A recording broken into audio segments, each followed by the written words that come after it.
မြတ်စွာဘုရားကဒီခန္ဓာ၅ပါးကိုကစားစရာပစ္စည်းလေးတွေလို့အဲ့လိုဟောတာရှိတယ်ယောဂီတို့ဉာဏ်ရှိတယ်တွေးကြည့်စမ်းပါဦးခန္ဓာ၅ပါးကိုကစားစရာပစ္စည်းလေးတွေလို့အဲ့လိုမြတ်စွာဘုရားဟောတယ်အဲ့ဒါဘုန်းဘုန်းတို့ကအခုကအသိဉာဏ်ကလူလားမမြောက်သေးဘူးအသိဉာဏ်ကကလေးပဲရှိသေးတာအဲ့တော့ခန္ဓာ၅ပါးကစားစရာပစ္စည်းလေးတွေနဲ့ကစားပြီးတော့ကျွတ်တော့ပျော်နေကြတာငယ်ငယ်တုန်းကဘုန်းဘုန်းတို့တောရွာဆိုတော့ကိုလိုအရွယ်လေးတွေမတိမ်မင်းလေးတွေစုပြီးညတိုင်ဆိုလို့ရှိရင်ကစားကြတယ်အထူးသဖြင့်လာတာတဲ့ညတယ်ဆိုကစားကြတယ်နော်ထုတ်စည်းတိုးတာရှိတယ်ခွေးယူလိုက်တာကစားတာရှိတယ်စကထာဖွက်တာရှိတယ်ပြီးတော့ဟိုကစားနည်းတစ်ခုဆိုတော်တော်စိတ်ဝင်စားတဲ့အကောင်းတယ်နှစ်ဖွဲ့ခွဲပြီးတော့ဟိုဘက်ကဘယ်သူကိုပြောခဲ့တယ်ဒီဘက်ကလာမင်းကိုပြောတာဘယ်သူလဲတရားသူကြီးနဲ့ပြောတဲ့လူတဲ့ပြီဆိုရင်တတိဆိုရင်ပြန်အဲ့ဒါသူများရဲ့ကြောကုန်စီးရတယ်နော်အရန်ပျော်စရာကောင်းခဲ့တယ်နော်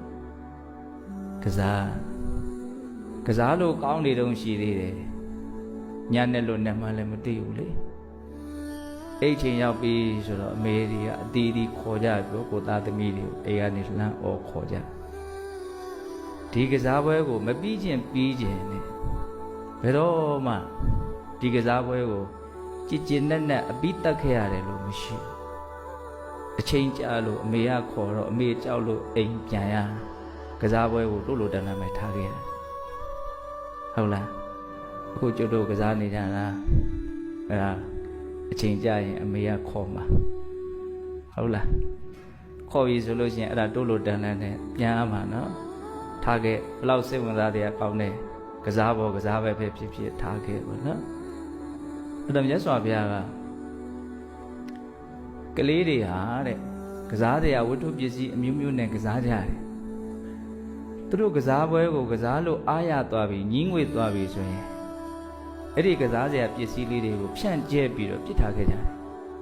ဒါခန္ဓာဝကတန်ရုပ်ပါဠိတော်မှာမြတ်စွာဘုရားဟောတဲ့ဒေသနာ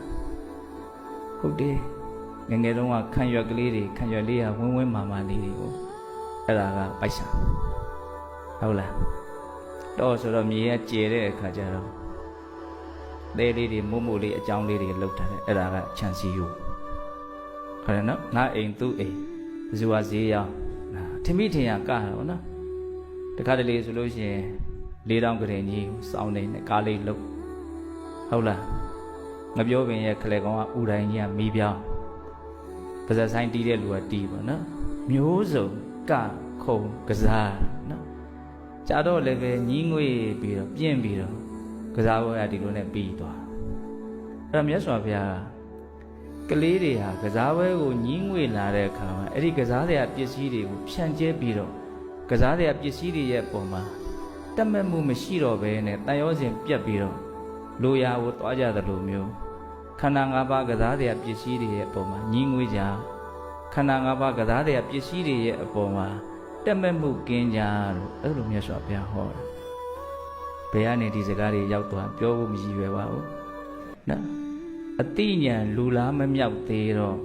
အသက်တာကြီးနေတာအတိညာကကလေးပဲရှိသေးတယ်ကလေးဆိုတော့ကစားရပစ္စည်းပြတ်တော့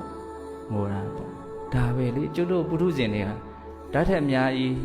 မတာဘူးနော်ခုငိုကြတာဘာလို့ငိုကြတာလဲကစားရပစ္စည်းပြတ်လို့ငိုတာပဲမဟုတ်လားအဲ့အရိယာဖြစ်သွားပြီဆိုတော့အရိယာတောင်သောတာပန်အရိယာဆိုငိုသေးတယ်ကြားဦးတယ်မဟုတ်လားနာရဘိန်တထေးကြီးတို့ဝိသခအကြောင်းမကြီးတို့နာရဘိန်တထေးကြီးဆိုသူသမီးလေးတေတော့အကြီးကျယ်စိတ်ထိကြိုက်တယ်ဝိသခအကြောင်းမကြီးဆိုသူမြေးလေးတယောက်တေတော့မျက်ရည်လေရွယ်နဲ့မြတ်စွာဘုရားအကြောင်းရောက်သွားသောတာပန်ပဲရှိသေးတာမသူ့ရဲ့အတိညာကစိုးရိမ်မှုငိုကြွေးမှုဖြတ်တောက်နိုင်သည့်အထိပယ်ရှားနိုင်သည့်အထိမမြင်မာသေးဘူးလို့ပဲဆိုရမယ်ပေါ့အဲ့ဒါစိတ်ချရတဲ့အနေဒါအတိညာလူလားမြောက်တာကစိုးရိမ်မှုငိုကြွေးမှုကိုလွန်မြောက်သွားသည့်အထိအစွမ်းတတ္တိရှိတဲ့အတိညာလူလားမြောက်မှုကဘယ်အချိန်ကြမှမြောက်မှုဆိုအနာဂံဖြစ်ရင်မြောက်